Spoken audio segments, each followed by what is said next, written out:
To my channel. അപ്പോൾ ഇന്നത്തെ എപ്പിസോഡിൽ ശരിക്കും ഞാൻ പ്ലാൻ ചെയ്ത് ഷൂട്ട് ചെയ്യണം എന്ന് വിചാരിച്ച ഒരു എപ്പിസോഡല്ല, പക്ഷേ ഇൻസ്റ്റഗ്രാമിൽ ഞാനൊരു പ്രൊമോഷൻ വീഡിയോ ഇട്ടിരുന്നു. അപ്പോൾ അത് ചെയ്തതിന് ശേഷം ഒരുപാട് പേര് എനിക്ക് ഇൻഡിവിജ്വലായിട്ട് കൺസേൺസ് അറിയിച്ചിരുന്നു. ഈ ഒരു ട്രീറ്റ്മെൻറ്റ് ചെയ്യുന്നത് ശരിക്കും ആഡിൽ കണ്ടിട്ടുണ്ട് എന്നല്ലാണ്ട് ശരിക്കും സത്യസന്ധമായ അഭിപ്രായം എന്താണ് അതിൻ്റെ ഡീറ്റെയിൽസ്, ഇത് ചെയ്താൽ ഓക്കെ ആണോ തുടങ്ങിയ കുറേ ഡൗട്ട്സ്. അപ്പോൾ നമ്മളെപ്പോഴും എന്തെങ്കിലും ഒരു കാര്യം പ്രൊമോട്ട് ചെയ്യുന്നുണ്ടെങ്കിലോ ബിസിനസ് രീതിയിൽ എന്തെങ്കിലുമൊക്കെ ചെയ്യുന്നുണ്ടെങ്കിലും അത് കൂടാതെ അത് മാറ്റി വെച്ച് ഇതുപോലെ ജെനുവിൻ കൺസേൺസിനെ കൂടെ അഡ്രസ്സ് ചെയ്യേണ്ട ഉത്തരവാദിത്തം നമുക്കുണ്ടെന്ന് ഞാൻ വിശ്വസിക്കുന്നുണ്ട്. അപ്പം ജസ്റ്റ് ആസ് എൻ്റെ ഫാമിലിയോട് ഞാൻ ഈ കാര്യം ഇത് ഇന്നാണ് സംഭവം എന്ന് പറയുന്ന പോലെ തന്നെ നിങ്ങളോടും അത് ഷെയർ ചെയ്യണമെന്ന് വെച്ചു. പ്രത്യേകിച്ചും ഈ ഒരു കാലഘട്ടത്തിൽ ഒത്തിരി പേര് നോ മാറ്റർ ഏജ്, ഇപ്പം എനിക്കൊക്കെ അറ്റ്ലീസ്റ്റ് ഡെലിവറിക്ക് ശേഷം നോട്ടീസബിൾ ഹെയർ ഫോൾ കണ്ടുവെന്നെങ്കിലും പറയാം, but there are real young girls, school going girls, college going girls ഒക്കെ ഭയങ്കരമായിട്ട് ഹെയർ ലോസിൻ്റെ പ്രശ്നം സഫർ ചെയ്യുന്നവരുണ്ട്. അപ്പോൾ പിന്നെ I thought I just take a vlog and show you guys about how this whole treatment works. ഇതിൻ്റെ കൂടുതൽ ഇൻഫർമേഷനും കാര്യങ്ങളൊക്കെ ഞാൻ ഇതിനകത്ത് പറഞ്ഞുതരാം. ഓക്കെ, എന്തായാലും ഇവിടെ ആരുമില്ല, അപ്പോൾ പിന്നെ ഞാൻ വിചാരിച്ചു റെഡി ആയിക്കൊണ്ട് നിങ്ങളോട് സംസാരിക്കാം. അപ്പോൾ പിന്നെ എനിക്കും ബോറടിക്കില്ല, നിങ്ങൾക്കും ബോറടിക്കില്ല. വെൽ, ഗ്രോത്ത് ഫാക്ടർ കോൺസെൻട്രേറ്റ് എന്ന ട്രീറ്റ്മെൻ്റ് ആണ് ഞാൻ ചെയ്യുന്നത്, GFC എന്ന് നമ്മൾ പറയും. ഓക്കെ, അപ്പം ഹെയർ ആക്ച്വലി ഇന്ന് കുറച്ച് ഹെൽത്തി ആൻഡ് വോള്യൂമിനസ് ആയിട്ട് തന്നെ ഇരിപ്പുണ്ട്. എല്ലാ ദിവസവും ഇങ്ങനെ ആവാറില്ല, ബിക്കോസ് കണ്ടിന്യൂസ് ജിമ്മിങ് ഒക്കെ ചെയ്യുമ്പോൾ ഹെയർ സ്വെറ്റ് ചെയ്ത് ഡ്രൈ ചെയ്ത് അങ്ങനെയൊക്കെ ആവും. പക്ഷേ ഇതിപ്പോൾ 2 ദിവസമായിട്ട് വലിയ കുഴപ്പമില്ല. പക്ഷെ എന്നാലും ഒരു കണ്ടീഷനിങ് ഒക്കെ ചെയ്ത് കഴിഞ്ഞ് കഴിഞ്ഞാൽ അത് ഓക്കെ ആവാറുണ്ട്. സോ വീക്ക്ലി വൺസ് അല്ലെങ്കിൽ ട്വൈസ് എൻ്റെ ഹെയർ എപ്പോഴും ഞാൻ കണ്ടീഷൻ ചെയ്യും. അപ്പോൾ അത് കൂടാതെ നമുക്ക് നമ്മുടെ ഹെയറിൽ വീട്ടിനകത്ത് ചെയ്യാൻ പറ്റുന്ന കുറേ റെമഡീസ് ഉണ്ട്. ഓക്കെ, ആദ്യം ഞാൻ അത് ഇപ്പോൾ ഒരെണ്ണം പറയുകയാണെങ്കിൽ, ഞാൻ ഇതിനകത്ത് ചെയ്തിട്ട് എനിക്ക് കുറച്ച് ഡിഫറൻസ് ഫീൽ ചെയ്തത് ഞാൻ പറയാം കേട്ടോ. ഇപ്പം ഞാനൊരു വെയിറ്റ് ലോസ് ജേർണിയിലാണ്, വളരെ ഗ്രാജുവൽ വെയിറ്റ് ലോസ്. അതായത് ഒരു 10 ദിവസത്തിനകം നമുക്ക് വേണമെങ്കിൽ വെയിറ്റ് കുറയ്ക്കാനൊക്കെ പറ്റും, ഒന്നും കഴിക്കാതൊക്കെ ഇരുന്നിട്ട്. പക്ഷെ അതെല്ലാം ഞാൻ വളരെ ഗ്രാജുവൽ ആയിട്ട് ഹെൽത്തി രീതിയിൽ നല്ല ഫുഡും കഴിച്ചിട്ട്, ഇഷ്ടമുള്ള ഫുഡും കഴിച്ചിട്ട്, വർക്കൗട്ട്സും ഒക്കെ ചെയ്തിട്ടുള്ള ഒരു ബാലൻസിൽ, which is helping not just my body but my mental health, my skin and at the same time my hair. അപ്പം നമ്മുടെ ഹെയറിന് ഒരു പ്രധാനപ്പെട്ട കാര്യമാണ് പ്രോട്ടീൻ്റെ ആവശ്യം, അതേപോലെ തന്നെ അയൺ. പലപ്പോഴും ഞാനും ഈ മിസ്റ്റേക്ക് കഴിഞ്ഞ വർഷം ചെയ്യാൻ പോയി. അതായത് ഹെയർ ലോസിൻ്റെ ഒരു അവസ്ഥ കണ്ടിട്ട് ഞാൻ ഇനി അയൺ ടാബ്ലറ്റ്സ് എടുക്കേണ്ടി വരുമോ എന്ന് വിചാരിച്ച് നേരെ പോയി അയൺ ടാബ്ലറ്റ്സ് വാങ്ങിച്ചാലോ എന്ന് ഞാൻ ആലോചിച്ചു. പക്ഷെ no, first you need to get your blood checked. നമ്മുടെ ബ്ലഡ് ചെക്ക് ചെയ്തതിന് ശേഷം നമുക്ക് അയണിൻ്റെ ഡെഫിഷ്യൻസി ഉണ്ടെങ്കിൽ മാത്രമേ നമ്മൾ അത്തരത്തിലുള്ള കാര്യങ്ങൾ ചെയ്യേണ്ട ആവശ്യമുള്ളൂ. അല്ലാണ്ട് ചാടിക്കറി അയൺ ഇല്ലായിരിക്കും, അതായിരിക്കും കൊഴിയുന്നതെന്ന് പറഞ്ഞിട്ട് അതെടുക്കാൻ നിൽക്കരുത്. ഓക്കെ, കുറേ ഡിഫറെൻറ്റ് ടൈപ്സ് ഓഫ് നട്ട്സ് ഉണ്ടല്ലോ, അതൊക്കെ ആക്ച്വലി നമ്മുടെ ഹെയർ സ്ട്രെങ്തനിങ്ങിന്, ബിക്കോസ് ഇതിനകത്തു നിന്നൊക്കെ എക്സ്ട്രാക്ട് ചെയ്യുന്ന ഓയിൽ ഉണ്ടല്ലോ, ഇപ്പോൾ പംകിൻ സീഡ്സെന്നും ഇങ്ങനത്തെ ഇതൊക്കെ നമ്മൾ ഹെയറിൽ അല്ലാണ്ട് അപ്ലൈ ചെയ്ത് കഴിഞ്ഞാൽ തന്നെ നമ്മുടെ ഹെയറിന് വളരെ നല്ലതാണ്. സോ നമുക്ക് ഇൻടേക്ക് ചെയ്താൽ പിന്നെ അതിൻ്റെ അവസ്ഥ പറയണ്ടല്ലോ. അതേപോലെ ഞാൻ പരീക്ഷ വിജയിച്ച വേറൊരു ഐറ്റമാണ് കറിവേപ്പില. നമ്മുടെ കറിവേപ്പില നല്ലപോലെ മിക്സിയിൽ അടിച്ചെടുത്ത് അതിനകത്തുള്ള ജ്യൂസ് ഉണ്ടല്ലോ, അതിനകത്തുനിന്ന് വരുന്നൊരു ജ്യൂസ്, അതെടുത്തിട്ട് നമ്മൾ തലയിൽ ഭയങ്കരമായിട്ട് മസാജ് ചെയ്ത് കഴിഞ്ഞ് കഴിഞ്ഞാൽ ഒരു weekly twice or thrice continuous ആയിട്ട് ചെയ്യുമ്പോൾ നമുക്ക് ചെറിയൊരു ഡിഫറൻസ് കാണാൻ പറ്റും. ഇനിയിപ്പം ഇതൊക്കെ ചെയ്തിട്ടും ഒന്നും ശരിയാവുന്നില്ല എന്നാണ് തോന്നുന്നതെങ്കിൽ then it's time for your product upgrade. Shampoo ആണെങ്കിലും കണ്ടീഷണർ ആണെങ്കിലും അതേപോലെ നിങ്ങൾ ഓയിൽ ആണെങ്കിലും, ഇപ്പം നിങ്ങൾ സ്റ്റൈലിങ്, ഇപ്പം നമ്മൾ hair curling, hair colouring, hair straightening ഒക്കെ ഒരുപാട് ഓവറായിട്ട് യൂസ് ചെയ്യുന്നുണ്ടെങ്കിൽ അതും ഒരു വലിയ റീസൺ തന്നെയാണ്. ഓക്കെ, സോ അതേപോലെ ഒരു പ്രൊഡക്റ്റ് നേരം പറയുമ്പോഴാണ് ഞാനിപ്പോൾ പിമ്പിൾസ് ഒക്കെ കുറച്ച് അധികം ഉള്ളതുകൊണ്ട് ഇപ്പം ഒരു പ്രൊഡക്റ്റ് സ്വിച്ചിങ് നടത്തിയിട്ടുണ്ട്. കുറച്ച് ദിവസത്തേക്ക് ഞാൻ ഒരു ഫേസ് വാഷിലേക്ക് സ്വിച്ച് ചെയ്തിട്ടുണ്ട്. So let me get ready first. Himalaya purifying neem face wash. ഇതിനകത്ത് 100% നീം എക്സ്ട്രാക്റ്റ് ആണ് ഇട്ടിരിക്കുന്നത്. ഒപ്പം ഇത് കംപ്ലീറ്റ്ലി നാച്ചുറലും കൂടിയാണ്. സത്യം പറയുകയാണെങ്കിൽ ഞാൻ സ്കൂളിൽ പഠിക്കുന്ന സമയത്ത് മുതൽ ഞാനും അമ്മയും ചിഹ്നവും ഒക്കെ മാറി മാറി ഹിമാലയയുടെ പ്യൂരിഫൈങ് നീം ഫേസ് വാഷ് ഒക്കെ യൂസ് ചെയ്യാറുണ്ടായിരുന്നു. ഇപ്പോൾ ഒരു ബ്രേക്കിന് ശേഷം ഞാൻ വീണ്ടും യൂസ് ചെയ്യാൻ തുടങ്ങിയിരിക്കുകയാണ്. It's actually good for people with pimples, അതേപോലെ തന്നെ സ്കിൻ ബ്രേക്ക് ഔട്ട്സും ഒക്കെ. നമ്മളിത് യൂസ് ചെയ്യാൻ തുടങ്ങുന്ന ഒരു ഫസ്റ്റ് ഡേ മുതൽ നമുക്ക് ചെറിയ ചെറിയ ഡിഫറൻസ് നമ്മൾ കണ്ടു തുടങ്ങും. ഓക്കെ, സോ ഇതിനകത്ത് പാരബൻസ് ഇല്ല, ആബ്സല്യൂട്ട്ലി സോപ്പ് ഫ്രീ ആണ്, കംപ്ലീറ്റ്ലി നാച്ചുറൽ ആണ്. നമ്മുടെ ബാക്ടീരിയ, സ്കിൻ ഇംപ്യൂരിറ്റീസ് ഒക്കെ 99.9% നമ്മുടെ സ്കിന്നിൽ നിന്ന് റിമൂവ് ചെയ്യാൻ ഹെൽപ്പ് ചെയ്യും. I trust Himalaya Neem Face Wash. It has been my go-to for a long time. It is also trusted by millions of people across India. ഇതിൻ്റെ skin friendly pH സ്കിന്നിന് ജെൻറ്റിലും ആണ്, ഒപ്പം വെരി ടഫ് ഓൺ പിമ്പിൾസ്.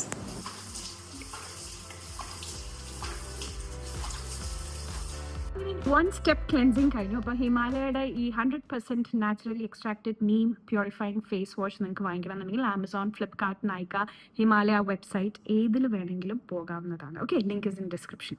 അപ്പോൾ ready ആവാം.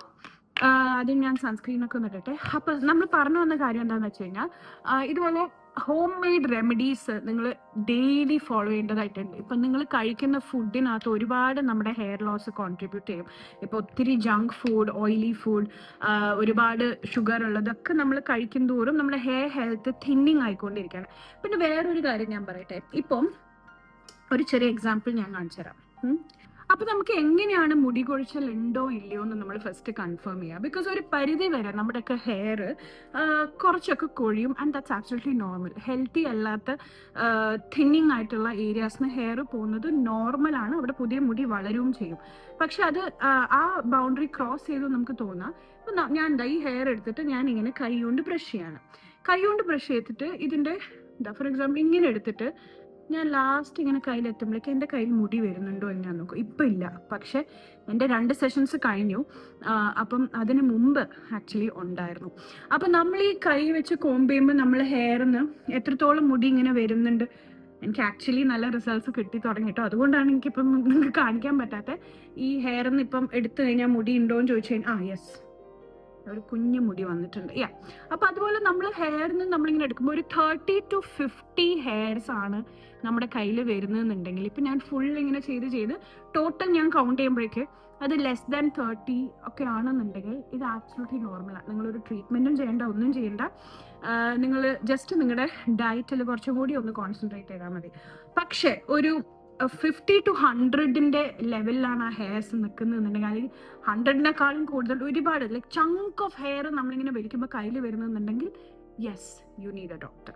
Okay, and ഞാൻ ചെയ്യുന്ന ഈ GFC ട്രീറ്റ്മെൻറ്റിനെ കുറിച്ച് എനിക്ക് ഒരുപാട് ഡൗട്ട്സ് ഉണ്ടായിരുന്നു. കാരണം ഇത് ഈ പറയുന്ന പോലെ വേദനിക്കോ, പിന്നെ നമ്മുടെ ഹെയർ ഹെൽത്തിന് ഇത് മോശമായിരിക്കുമോ എന്ന് തുടങ്ങിയ കുറേ കാര്യങ്ങൾ എനിക്ക് ഫീൽ ചെയ്തിട്ടുണ്ടായിരുന്നു. ബിക്കോസ് എന്തൊക്കെ പറഞ്ഞു കഴിഞ്ഞാലും നമ്മുടെ സ്കാൽപ്പിലേക്ക് ഇഞ്ചക്ഷൻ ആണ് കയറ്റുന്നത്. സോ അതുകൊണ്ട് അത് എന്തെങ്കിലും സൈഡ് എഫക്ട്സ് ഉണ്ടാക്കുമോ തുടങ്ങിയ കുറേ ഡൗട്ട്സ് എനിക്ക് ആക്ച്വലി ഉണ്ടായിരുന്നു കേട്ടോ. പക്ഷെ ഞാൻ ആദ്യമേ ഞാൻ ആ ക്ലിനിക്കിൽ പോയപ്പോൾ ഞാൻ പറഞ്ഞായിരുന്നു എനിക്ക് സാറ്റിസ്ഫൈഡ് ആണെങ്കിൽ, എനിക്ക് കൺവിൻസിങ് ആണെങ്കിൽ മാത്രമേ ഞാൻ ചെയ്യുള്ളൂ എന്നുള്ളത്. അതുപോലെ തന്നെ അവരത് ഓക്കെ ആയിരുന്നു. അപ്പോൾ എന്താ ഡോക്ടർ ചെയ്തതെന്നറിയോ? ഡോക്ടർ എൻ്റെ സ്കാൽപ്പിൻ്റെ ഫോട്ടോ എടുത്തു. ഓക്കെ, എന്നിട്ട് എനിക്ക് സൂം ചെയ്തിട്ട് എനിക്ക് കാണിച്ചു തന്നു, ഇതൊന്ന് നോക്കൂന്ന് പറഞ്ഞിട്ട്. അപ്പോഴത്തേക്ക് നിങ്ങളൊന്ന് വീട്ടിൽ ആരെങ്കിലോട് ഒന്ന് എടുത്തരാൻ പറഞ്ഞാൽ മതി. അതായത് ഒരു പെർട്ടിക്കുലർ ഹെയർ സെക്ഷൻ ഒന്ന് ഓപ്പൺ ചെയ്തിട്ട് അവിടെ ഒരു ക്ലോസപ്പ് ഫോട്ടോ ഇട്ട് കഴിഞ്ഞ് കഴിഞ്ഞാൽ അവിടെ ഈ ഹെയർ ഫോളിക്കിൾസ് ഇല്ല, അതിനകത്തുനിന്ന് ഈ ഹെയർ റൂട്ട് വരുന്ന ആ ഏരിയാസിൽ ശരിക്കും പറഞ്ഞാൽ ഒരെണ്ണത്തിന് 3 മുടി ഉണ്ടാവേണ്ടതാണ്. ആ സ്ഥലത്തിൽ വെറും 1 മുടി, അല്ലെങ്കിൽ അവിടെ ഒരു ഗ്യാപ്പ് ഉണ്ട്, അവിടെ ആ ഒരു സർക്കിൾ മാത്രമേ നിങ്ങൾക്ക് കാണാൻ പറ്റുന്നുള്ളൂ ഹെയർ ഫോളിക്കിളിൻ്റെ, അവിടെ മുടി ഇല്ല എന്നുണ്ടെങ്കിൽ അതിൻ്റെ അർത്ഥം yes, you have hair fall എന്നാണ്. അതൊരു 3-4 സ്ഥലത്തുനിന്ന് ഒരുമിച്ച് ക്ലോഗ് ചെയ്ത് നിൽക്കുകയാണെങ്കിൽ ഡെഫിനറ്റ്ലി നിങ്ങൾക്ക് ഹെയർ ലോസ് ഉണ്ട്. പക്ഷേ അതൊരു 3 മുടിയൊക്കെ ഉള്ള ഒരു സ്ട്രാൻഡ് ആണ് ഏറ്റവും healthiest strand. So when you have lesser than that or no hair at all, that means yes, this can be treated എന്നാണ് അതിൻ്റെ അർത്ഥം. മെയിനായിട്ടും ഇവർ ചെയ്യുന്ന കാര്യം എന്താണെന്ന് വെച്ചാൽ, നമ്മളുടെ ഫസ്റ്റ് നമ്മൾ ബ്ലഡ് ടെസ്റ്റ് എടുത്തിട്ട് നോക്കൂ കേട്ടോ, നമുക്ക് വേറെ എന്തെങ്കിലും പ്രശ്നവും കാര്യങ്ങളോ ഒക്കെ ഉണ്ടോ എന്നുള്ളത് ആ ചെക്ക് ചെയ്യേണ്ട ഉത്തരവാദിത്വം നമ്മൾ പോകുന്ന റെസ്പെക്റ്റീവ് ക്ലിനിക്സിനുണ്ട്. അപ്പോൾ അതിനകത്ത് ഇപ്പോൾ തൈറോയിഡ് അങ്ങനെ തുടങ്ങിയ കുറേ കാര്യങ്ങൾ നമ്മൾ പോലും ചെക്ക് ചെയ്തിട്ടില്ലാന്നുണ്ടെങ്കിൽ അവരത് ചെക്ക് ചെയ്യും.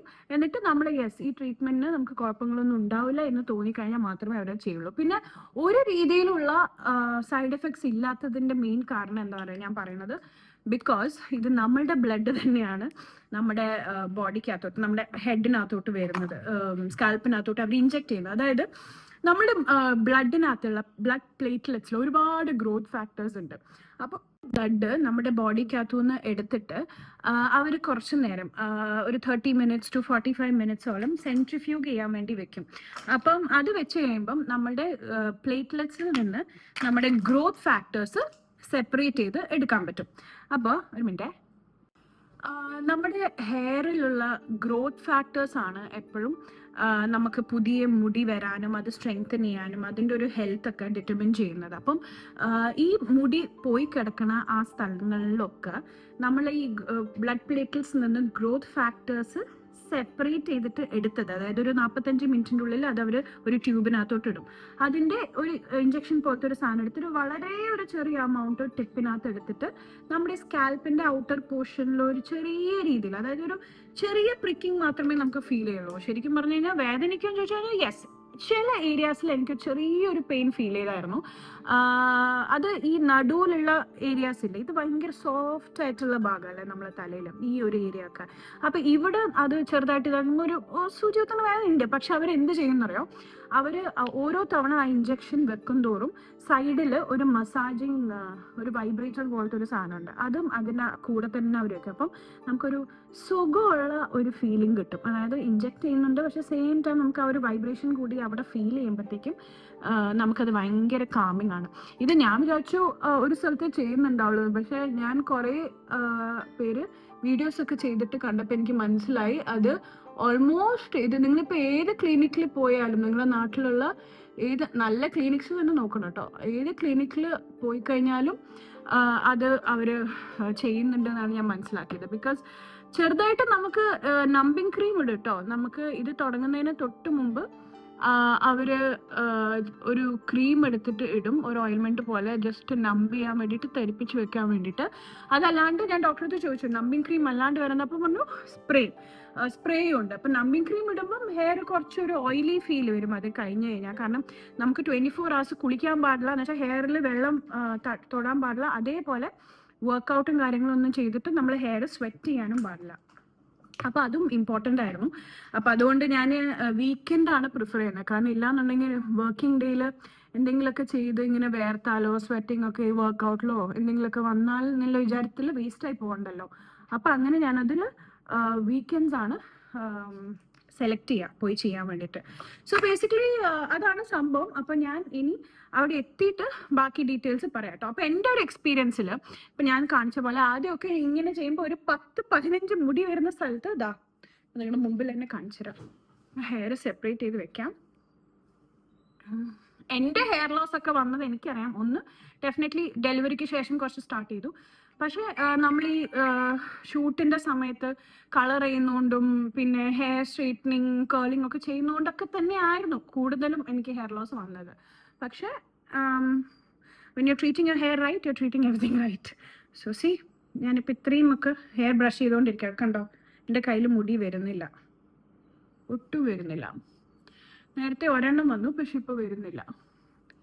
സോ അത്രയും ബെറ്റർമെന്റ് ആണ് എൻ്റെ ഹെയർ ഹെൽത്തിന് ഉണ്ടായിട്ടുള്ളത്. ഇനി I think I have another 3 more sessions. അതും കൂടെ കഴിഞ്ഞ് കഴിഞ്ഞാൽ ഈ ട്രീറ്റ്മെൻറ്റ് തീരും. So that is more about GFC. ഇനി ഞാൻ അവിടെ പോയിട്ട് ബാക്കിയുള്ള കുറച്ച് വിഷ്വൽസ് ഒക്കെ കാണിച്ചു തരാം.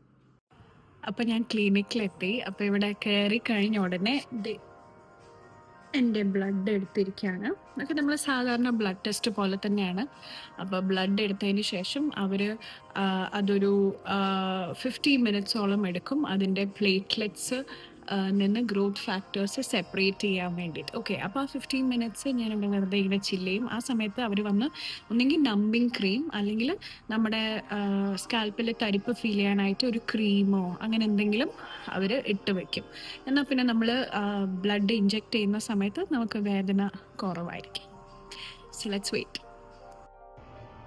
അപ്പോൾ ഇതിപ്പോൾ ഇട്ടിട്ടൊരു 10 മിനിറ്റ്സ് ആയി. നല്ല കൂളിംഗ് എഫക്റ്റ് കേട്ടോ. ശരിക്കും എന്തോ ഒരു മിൻറ്റിൻ്റെ എന്തോ ഒരു സാധനം നമുക്ക് തലയിലിട്ട് കഴിഞ്ഞാൽ ഒരു കൂളിംഗ് എഫക്റ്റ് കിട്ടില്ല, അങ്ങനത്തെ എന്തോ ഒരു കൂളിംഗ് ഫീലിംഗ് ഉണ്ട് ഈ സ്പ്രേയിൽ. എന്താണെന്നറിയില്ല. ഐ തിങ്ക് ഇറ്റ്സ് ഗ്രാജുവലി ഓരോരോ സെക്ഷനായിട്ട് കുറച്ച് നമ്പ് ചെയ്യുന്നുണ്ടെന്ന് തോന്നുന്നു. അപ്പോൾ ഇതിട്ടതിന് ശേഷം within less than half an hour hour treatment start ചെയ്യും.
ആദ്യത്തെ സെഷൻ കഴിഞ്ഞു. ശരിക്കും തലേൻ്റെ മേലൊരു കിരീടം കൊണ്ടുവച്ച പോലെയാണ് എനിക്ക് തോന്നുന്നത്. നമുക്ക് ഇവിടെ മുതൽ ഇവിടം വരെയുള്ള ഒരു സെഷനിൽ അത് ഈ ക്രൗൺ ഏരിയയിൽ കോൺസെൻട്രേറ്റ് ചെയ്തുകൊണ്ട് അവിടെ മാത്രം ഒരു വെയിറ്റ് പോലെ ഫീൽ ചെയ്യും. അതാ ഇഞ്ചെക്ട് ചെയ്തതിൻ്റെ ഒരു ഇമ്പാക്റ്റാണ്. അത് നാളെ ആകുമ്പോഴത്തേക്കും അത് ഭയങ്കരമായിട്ട് കുറയും. അപ്പോൾ 24 hours കുളിക്കാൻ പാടില്ല, തലയിൽ വെള്ളം പോകാൻ പാടില്ല, അതേപോലെ വേർക്കാനും പാടില്ല. അപ്പോൾ ഞാൻ ഇന്നൊരു സാറ്റർഡേ ആയതുകൊണ്ടാണ് ഇന്ന് ചൂസ് ചെയ്തത്. ബിക്കോസ് വർക്കൗട്ടൊന്നും ഇന്നും നാളെയും ഇല്ല. അപ്പം പ്രോപ്പർ റെസ്റ്റ് എടുക്കാം. വർക്കിംഗ് ഡേയിൽ എടുത്തു കഴിഞ്ഞാൽ ഞാൻ 2 ദിവസം വർക്കൗട്ട് സ്കിപ്പ് ചെയ്യേണ്ടി വരും. അപ്പോൾ അത് ഒഴിവാക്കാൻ വേണ്ടിയിട്ട് ഇന്ന് ചൂസ് ചെയ്തതാണ്. അപ്പം ഡോക്ടർ കഴിഞ്ഞ സെഷൻ കഴിഞ്ഞിട്ട് എന്താ ഡിഫറൻസ് എന്ന് ചോദിച്ചു. അപ്പം എനിക്ക് ഫീൽ ചെയ്ത ഡിഫറൻസ് എന്താണെന്ന് വെച്ചാൽ ഇരുന്നും എഴുന്നേക്കും ഒക്കെ ഉള്ള സ്ഥലത്തൊന്നും ഇപ്പം ഞാൻ മുടി കാണാറില്ല. മേ ബി ഒന്ന് കുറച്ച് നേരം ബ്രഷ് ചെയ്യുമ്പോഴോ അല്ലെങ്കിൽ വാഷ് ചെയ്ത് കഴിഞ്ഞിട്ടും നമ്മളെ തോളത്തിലൊക്കെ വരുന്ന മുടികളാണ് കൂടുതലും കാണാറ്. പിന്നെ ബ്രഷ് ചെയ്ത് കഴിയുമ്പോൾ കുറച്ച് അധികം ഇങ്ങനെ ഒരു പണ്ടൊരു 15-20 കിട്ടുന്ന സ്ഥലത്ത് ഇപ്പം എനിക്കൊരു 10 മാക്സിമം. അത് വളരെ നോർമലാണ്. അപ്പോൾ ഡോക്ടർ പറയുന്നത് it's absolutely okay, drastic hair ഫോളിൻ്റെ പ്രശ്നമൊന്നും എനിക്കില്ല. പക്ഷേ ഉണ്ടായിരുന്നത് കംപ്ലീറ്റ്ലി ഇനി ഈ ഒരു 3 സെഷൻസ് കൂടി കഴിഞ്ഞ് കഴിഞ്ഞാൽ അത് മാറിക്കിട്ടും. അപ്പോൾ ഇപ്പം തന്നെ ചെറിയ ഡിഫറൻസ് ഫീൽ ചെയ്തു. സെക്കൻഡ് സെഷൻ കഴിഞ്ഞു. ഇനി അങ്ങോട്ടുള്ള ദിവസങ്ങളിലും ഡിഫറൻസ് ഫീൽ ചെയ്യുന്നത് ഞാൻ നിങ്ങളെ അപ്ഡേറ്റ് ചെയ്യാം കേട്ടോ. So thank you for watching. That's all about today. അപ്പോൾ വീട്ടിലോട്ട് പോകണം, കുറേ പണിയുണ്ട്. അടുത്ത വ്ളോഗിൽ കാണാം.